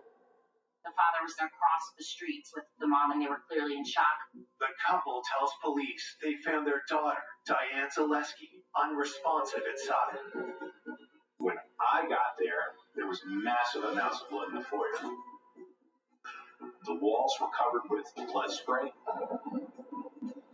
There was just blood out everywhere. We followed the blood trail into the basement and discovered the victim's body. She had clearly been dragged to the basement. You could see her at the bottom of the stairs. She was literally in a pool of blood. There were stab wounds all over her torso, her face, her neck. There were defensive wounds on her arms and hands. We knew there was a struggle. No doubt. I never saw so much trauma to one person's body. She was partially clothed. There was a pair of black underwear, literally right next to her head. Had the victim been sexually assaulted as well? Investigators find more disturbing clues. There were 2 empty containers of solvent by the woman. It appeared that the body had been cleaned. So this was an effort to obscure evidence. The killer also tried to erase their tracks throughout the house. The kitchen sink was full of soapy water, and inside was the remote controls, some cleaning brushes, and lots of various items that it appeared the suspect had touched. Also, the garbage can was gone, which led us to believe that the killer got rid of DNA or blood evidence or fingerprints. The entire bathroom area was soaking wet. The shower head was not in its cradle. We thought the killer took a shower, so we pulled the drain to check for DNA. The crime scene was, how I would describe it, Herculean. Detectives can't find a murder weapon, but forensics discover what could be a crucial piece of evidence the killer failed to clean up. There was a droplet of blood on the floor. It appeared to be foreign to us. It was cast off and inconsistent with the victim's blood. He had cut himself somehow in the course of the struggle, whether it be from that knife, from punching her. We knew that the guy was trying to cover himself, but it was minute, and they found it. They saw that blood. We immediately swabbed that piece of evidence and transported it to our DNA lab. Detectives get more information from Diane's parents. They had gone to the house because she was supposed to take a sister-in-law to a doctor's appointment that morning, and nobody could get in touch with her. They entered her home, and they discovered Diane's body. Her parents were really suffering. Diane was a born and bred Jersey girl, gregarious and adored by her friends. Diane, she brought joy to a lot of people's lives. Very positive, happy, laughing, and dancing. Even though she wasn't married and she didn't have children, she was very much focused on her family. Her parents were a little bit older, so she was kind of watching over them. And I knew her brother because he had lived with her for a while.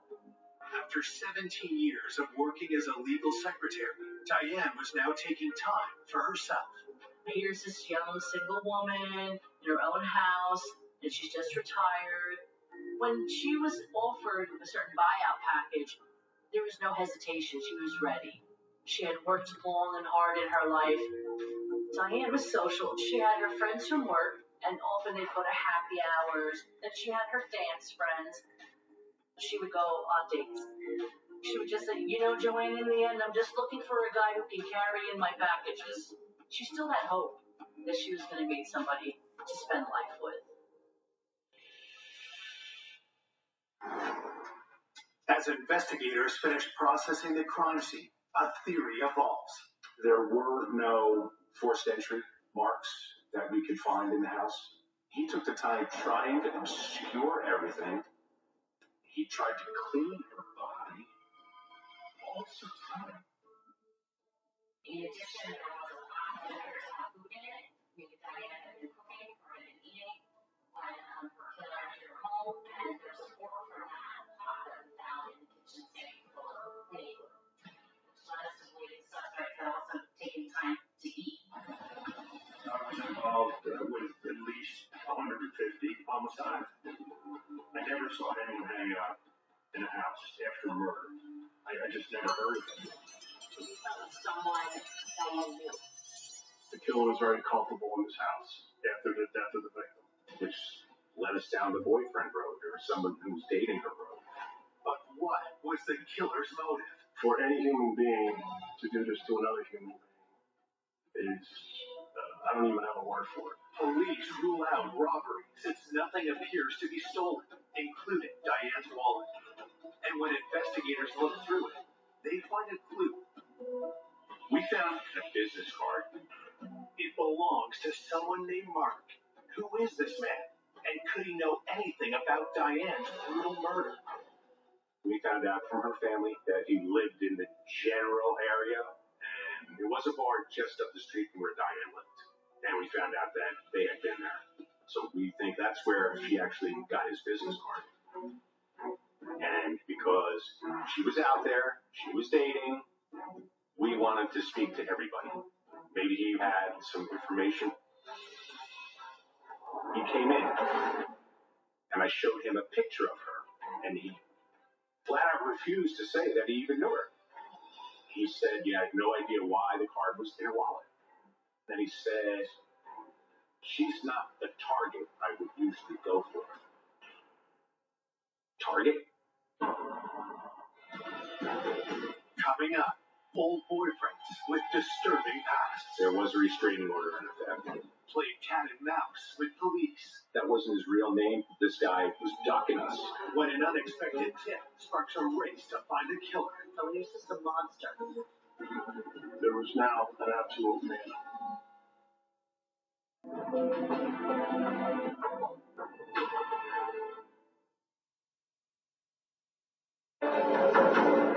Police investigating the gruesome murder of Diane Zaleski found a single business card in the victim's wallet.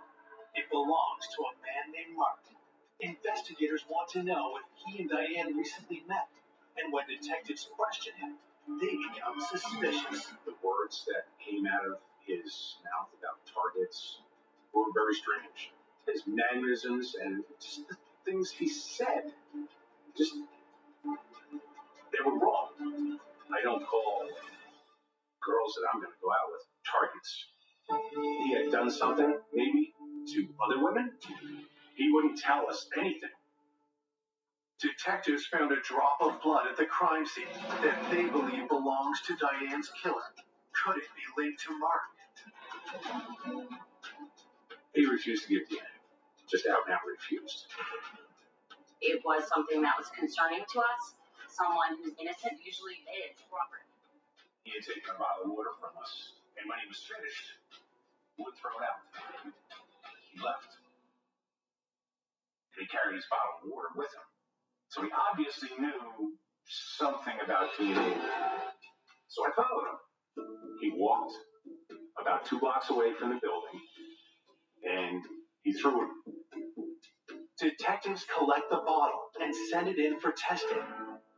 As news of the murder spreads. I couldn't believe it. I just was like, oh my God. Oh my God. It was like a bad dream. I just couldn't believe that it was her. It was just so devastating. Police fan across Diane's neighborhood, hoping someone saw something. One older neighbor told us that earlier she had seen 2 children playing outside. And she knew one of the children lived in the neighborhood. She didn't know who the other child was. During the winter, she had seen him shoveling Diane's driveway. Had the neighborhood kids witnessed anything out of the ordinary? So detectives wanted to identify those children, and when we spoke with the neighbor across the street from Diane, kind of diagonally, she said she had a daughter and a grandson. So those were the children identified as being outside. All she could say is, I didn't see anything. I didn't hear anything. Her 11-year-old grandson didn't indicate anything else, and boom, the door gets closed and we're done with our canvas there. But detectives do get information that raises some troubling new questions. The neighbors told us that her garbage can was outside in the street, which led us to believe that the killer got rid of the garbage. How would he know that if he put the garbage out, it would be gone in the morning? And why was the killer so desperate to get rid of it? Was there evidence or fingerprints? We didn't know. We contacted the local garbage company, and we unfortunately discovered that it was already in the incinerator. When detectives reviewed Diane's autopsy report, they learned she was killed sometime between 10 p.m. and 1 the next morning. The medical examiner determined the cause and manner of death to be homicide and multiple blunt force injuries. The wounds were too numerous to count. The person that had done this was obviously very violent. Some person who had snapped. Because the body had been clean, the medical examiner could not determine if there was any signs of sexual assault. What she had to live through, it's gruesome. It's frightening. I struggle with why. Why did that happen to her? I don't understand that it was just a heinous crime. A week after Diane's death, investigators get the results from the blood they suspect came from the killer at the scene. We were able to obtain a DNA profile, and it was male. We did enter the profile through the DNA data bank, and that came up negative. So we knew we had the killer, we just didn't know who it was. Will Mark be a match? Police have to wait another week to find out. And he was negative. Because DNA is the only piece of evidence police have to tie the killer to the scene, detectives need to find the match. It was our goal to locate and interview every male individual that she was friends or romantically involved with and obtain a DNA sample. We discovered that there was over 100 male contacts in Diane's phone. One of the first contacts detectives talked to is someone named Mike Prunell. We showed him a picture of Diane. He was like, Mark denied ever knowing her. And okay, take people at their word. Without anything linking Mike to Diane, detectives don't see any reason to question him further and let him go. We are interviewing basically anybody and everybody, and we were coming up with nothing. We interviewed girlfriends just to get a feel of Diane, how she was, if she had mentioned guys she might have been dating. I met the prosecutor, and he wanted to know everything about Diane and what I knew about her. There was always drama with boyfriends. We thought for sure that it was one of those bad boyfriends. A familiar name comes up, Mike Prunell. But he had told police he didn't know Diane, so detectives do more digging. You know, checking driver's license histories, criminal histories, and you don't find Mike. We thought it was curious. We wanted to speak to him again, but he never returned a phone call. Every direction we followed, we ended up running into dead ends. Why can't police find any records for Mike? And why did he lie about knowing Diane? There was something out there that he was hiding. When detectives ask Diane's brother Ron about Mike, what they hear completely surprises them. Not only did he know her, but he asked Diane's father for her hand in marriage some 20 years prior. So he knew her real well. Another red flag.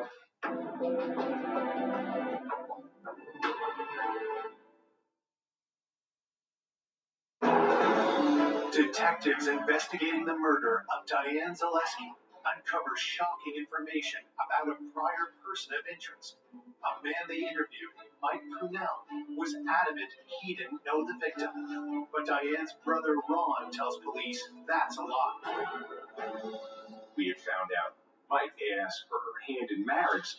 He said Mike had an extensive history with her. He'd known her for at least 20 years. Prior to her move into the new house, she was renting an apartment from him for over a year. But he denied ever knowing her when I showed a picture of her to him. Police discover more secrets and lies about Mike Prunell. We found out that wasn't his real name. And when we did find out what it was, we ran his criminal history and we found out that he had domestic violence. And his wife at the time stated that he was beating her severely. He sat on her chest and was just pummeling her face to the point where her eye orbit was broken. So that sent flags off. We were totally convinced this was the guy because he did beat his former wife. There was a restraining order in effect. And Diane was beaten so badly, this guy was pretty much ducking us. He wouldn't answer phone calls. It took us a little while to find him, but we did. Eventually, got him in again the second time. But again, Mike won't admit he knows Diane. He was being less than truthful. It's like, okay, you deny knowing her, you asked her to marry you. It's very suspicious. He was lying, obviously. We never discovered the reason for that. Getting nowhere, police take another approach. We asked where he was, the time of the murder, and he couldn't give us an alibi. We spoke to him in depth. He didn't give us any answers, nothing concrete. Detectives can't hold him, but they don't want to let him go before getting one thing. Eventually, he did consent to DNA. Our hopes are all raised. We immediately transported it to our lab. We would get the result within 48 hours. While they wait, Mike is released for the second time, and detectives work to place their suspect at the scene. We found out that his brother ran a business close to Diane's house. Hopefully there was video evidence there for people that were coming and going. Somebody who worked there might have seen him. We interviewed everybody, but it didn't really drum up anything tangible. And there was absolutely no video surveillance at all. Nothing. Detectives' next hope lies with the DNA results. And it was negative. It wasn't a match. We were feeling frustrated because we knew the killer was still out there. We had his profile. To say this wasn't a mountainous investigation is an understatement. We had to track down and obtain biological samples from close to 100 individuals. We took swabs from her family members so that we could exclude them at some point as being the source of the DNA. While searching through Diane's computer, forensic analysts discover new information. We took her computer. There were several different things that we found. Everything is time-stamped. Hours after Diane's death, there was activity on the PC.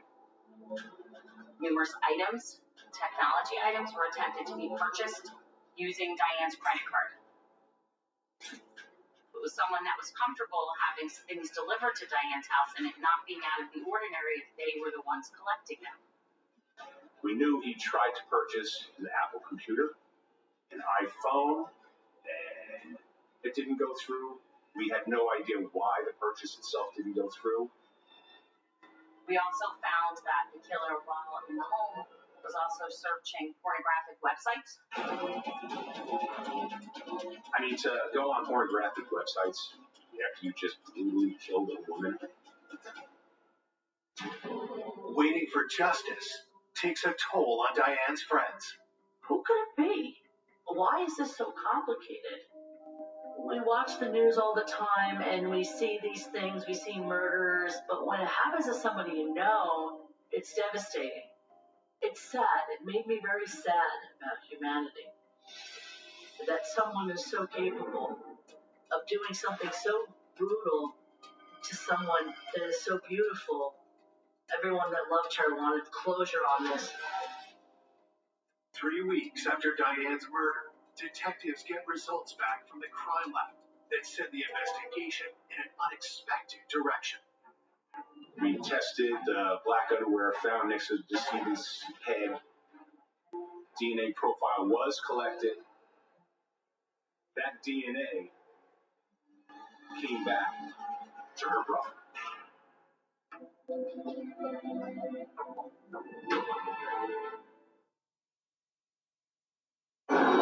Three weeks after 54-year-old Diane Zaleski is savagely murdered, detectives discovered DNA from the crime scene belongs to someone close to home. The DNA that was in the pair of underwear lying next to Diane came back to Ron, her brother. A lot of things ran through all of our minds. We just couldn't believe it. We thought that there might have been something sexual with her brother, and she had enough. And he killed her. Brutally killed his sister. Diane's brother worked for the Department of Public Works, so he would know when garbage was collected on her street. The killer knew I can stay until the garbage is removed and then I'm safe to leave. So there's a possibility that Diane's brother could have done it, collected all the evidence, and taken out the garbage. The killer was there for a long time. Diane's brother, he knew her pattern, her daily pattern. He would be comfortable staying on the scene and making themselves something to eat. I called him up that night and said, hey, you got 10 minutes to come down and talk to me? Ron agrees to come in the next day. How do you say this without accusing the brother of basically having sex with his sister? Because that's what it leads you to believe.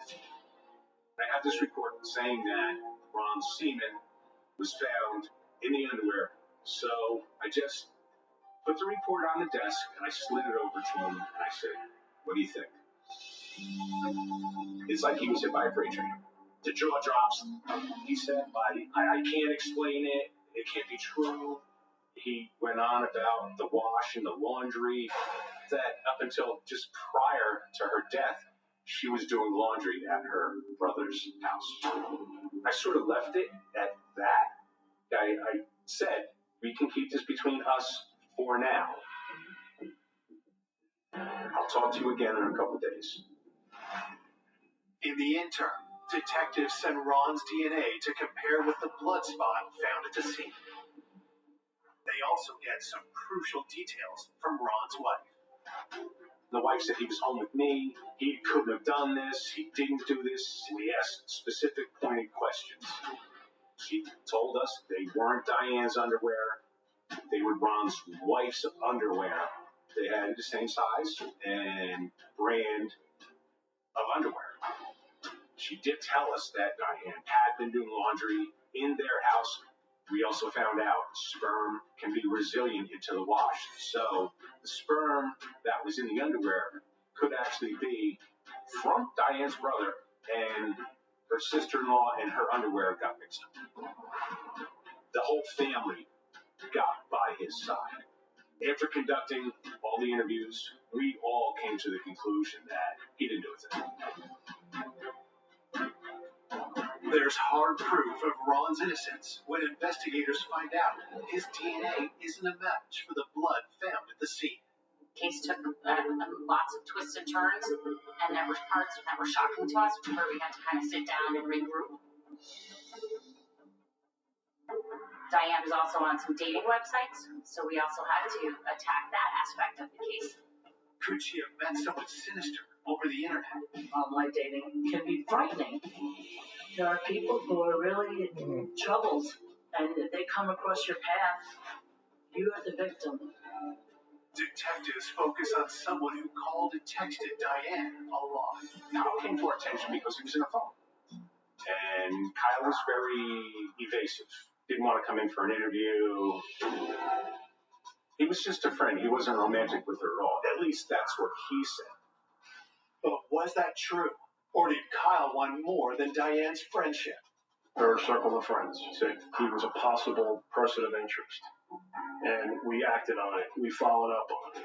He was not cooperative. We obtained subpoenas to go find him and bring him in for statements. But he finally did come in for an interview and refused to give a DNA sample. And it was too intrusive to him. And he asked a lot of questions. Normally, I'm the guy asking all the questions. So get your radar up a little bit that something's not exactly right with this guy. He actually said that he was at the house the week prior to her death. So he was familiar with the house, wanted a relationship with the victim. He denied that. We didn't believe that was true at all. People that I had spoken to didn't think that he was her type. Maybe she laughed at him and told him to get out. Why else would he be evasive if he wasn't hiding something? There were no signs of forced entry at all to the home. So Diane must have let this person into her home. Was that person Kyle? Maybe he didn't go there with the intent to kill, but maybe something flipped the switch. Detectives want to know where Kyle was the night of the murder. He said he works nights, and all the access in the building was key card controlled. Detectives check logs. There is a record of Kyle swiping in. But who's to say that somebody else wasn't using his key card? Until we got DNA, we'll just never know. Investigators tell Kyle if he wants to be ruled out, he needs to cooperate. We did eventually collect his DNA. He was negative. DNA set him free. As weeks turn into months, investigators are far from uncovering the identity of Diane's killer. We're getting the year anniversary of Diane's death. It was very hard to explain to the family that we were no closer. You saw a family not being able to fully grieve because they didn't know who did this. It was like a bad dream. I was worried. I said that they should have found someone by this time. We knew the killer was out there. We were feeling frustrated. He would never be identified. That was our worst fear.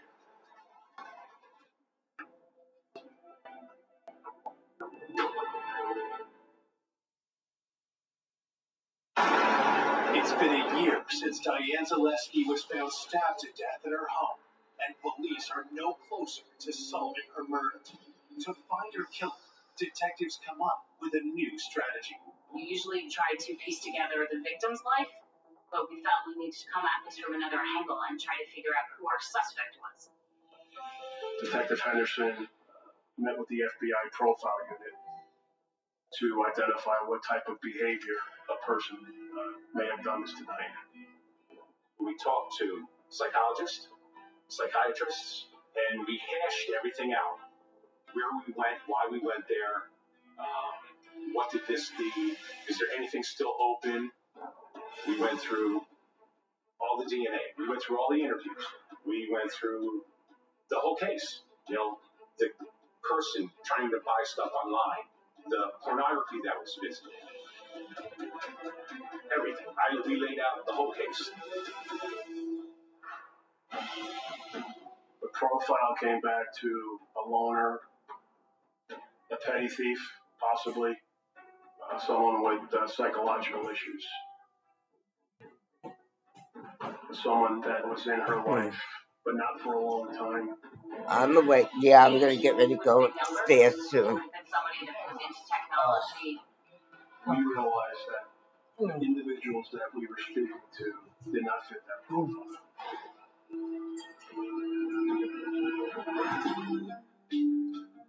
catch the killer, investigators generate new leads. One of the things was on the year anniversary, do a media blitz. Local TV, local newspapers. We just wanted to see whether or not it might stir the pot. Detectives decide to release new information to the public. So the things that we included in the press release, whoever kept Diane cleaned up after himself. She also said that we now have the killer's DNA on file. And now we re-canvass everywhere. After a month, detectives have received a flurry of new tips.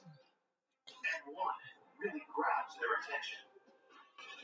Detective Ron Henderson received a phone call from an individual out of state indicating that she was on social media with an individual who was concerned about his well-being and his safety because he thought he was being investigated by police because of a serious crime he committed in New Jersey. She tells me, I'm a stay-at-home mom. You may think I'm a little crazy, but I'm Facebook friends with this guy. This woman was on Facebook and had met a person years earlier in a Facebook chat room and then eventually formed a friendship with this person. She explained to us that she had had conversations with him that were troubling to her. She had said that he had told her that he had committed a murder.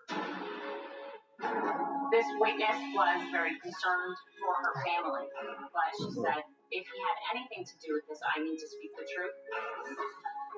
We had been friends for about 3 or 4 years at that time. We used to chat through Instant Messenger all the time. He had a lot of different screen names. He called me his big little sister. She was 9 years younger than me. And he told me he lived in New Jersey. He was fluctuating in and out of homelessness. He told me that he sold drugs and things like that, but I didn't feel like that was who he was. I think he was just doing it because he felt like he had to. Out of the blue, he's like, I did the worst thing you can think of. And I'm kind of sitting there thinking, like, what are we talking about? I don't know, a drug dealer getting killed. And I was like, what did you do? He said, they found DNA. And so, I'm like, what do you mean they found DNA? While I was talking to him, I Googled some articles just to see if anything matched up with the story that he told me. And so I went online and I looked up murder, New Jersey DNA. And instantly an article came up. Good night. I'm going up. The 1-year anniversary article. Together, try to rekindle some interest in Diane's story. I was shocked at what I did find. The article said that he tried to purchase an iPad with using her credit cards. The information that they put in the article matched what I knew about my friend. And a light bulb just went off in my head. I know that's him. It had to have been him.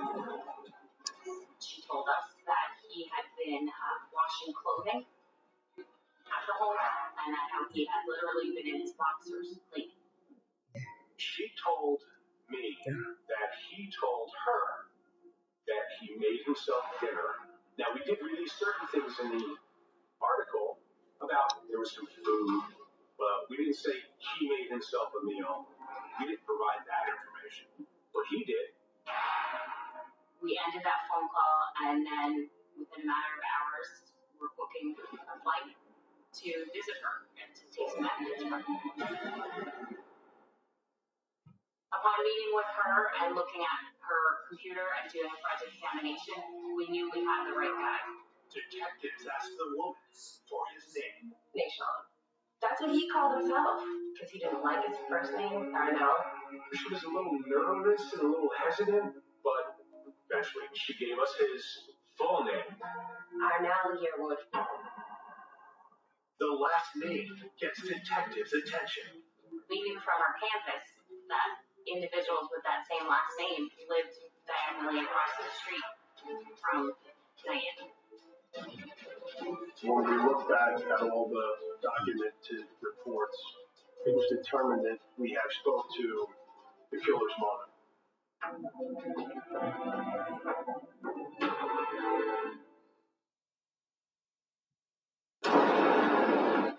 After over a year and a half investigating the grisly murder of Diane Zaleski, police finally get the break they need. They have the name of the suspected killer, Arnell Yearwood. And in a shocking twist, detectives discover his family actually lives on Diane's street, and they've been to the house. We were there last year after one older neighbor told us that she had seen two kids playing outside. And she knew one of the children lived in the neighborhood. She didn't know who the other child was. We did some more digging and some more investigation on Yearwood. Arnell Yearwood, although he was in his 20s, he was very small in stature. So he could be mistaken in a puffy jacket for a kid.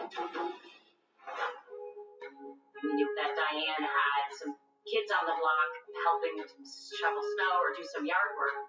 It really led us to believe who was described as this kid was the killer.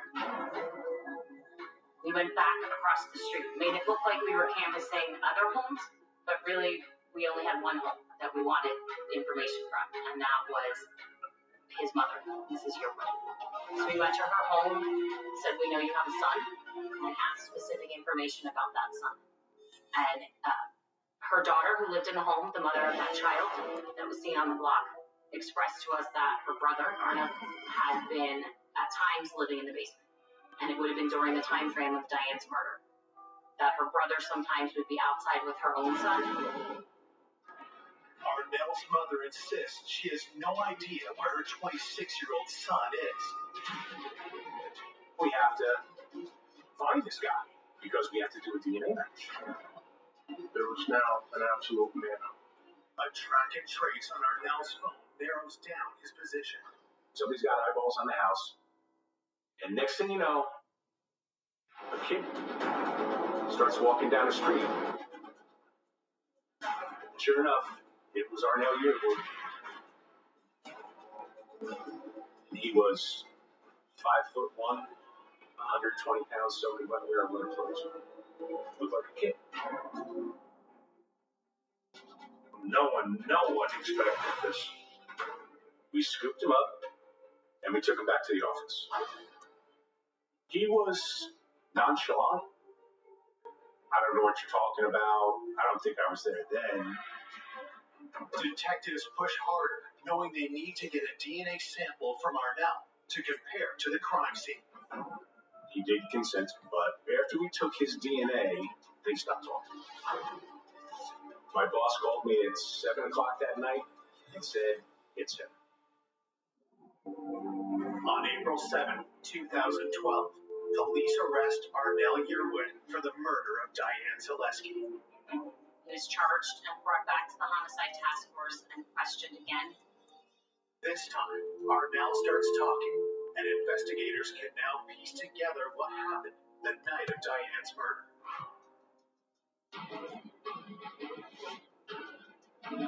She let him in based on the fact that he was a neighbor. He did small chores for Diane. The garbage, minor painting, cleaning around the house. He entered the house to collect money.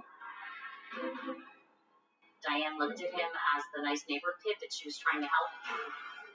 He knocked on her door that night and she let him in because she thought he was harmless. He wanted a romantic relationship and things went bad. And he did not take kindly to being rejected. She told him to get out. And that's when he said he took a pair of scissors. And he started stabbing her.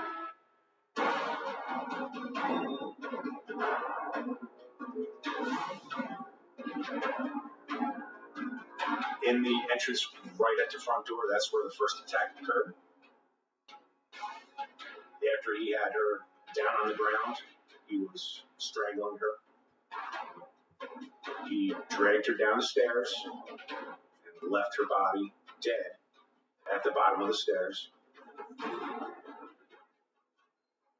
Then he went about his cleanup of him, cleanup of her, and his pornography watching.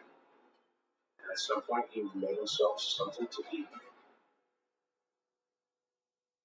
But why would this kid brutally murder this vivacious woman? The killer never talked about a motive, ever. And to prove a murder, you don't have to prove motive.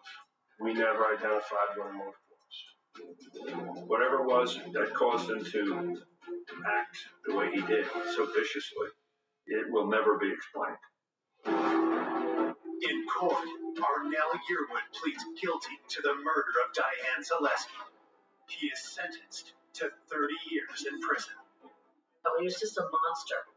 I was disappointed, but I guess that's the maximum you can get. At least there was some accountability, because she deserved that. Her family deserved that. The family made up black bracelets with white lettering that said "Justice for Diane, November 18th, 2010, which was the date she was murdered. And I wore that bracelet up until the day he pled guilty in court and went to jail.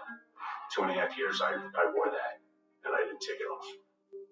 Losing Diane is like a moment in life, like before Diane and after Diane. It's been quite a few years since she's gone, but I do still miss her. Her heart is still with me. She was so real and very kind, and she was funny. And every once in a while, I could feel her. I could feel her presence. And I think I look forward to seeing her someday again.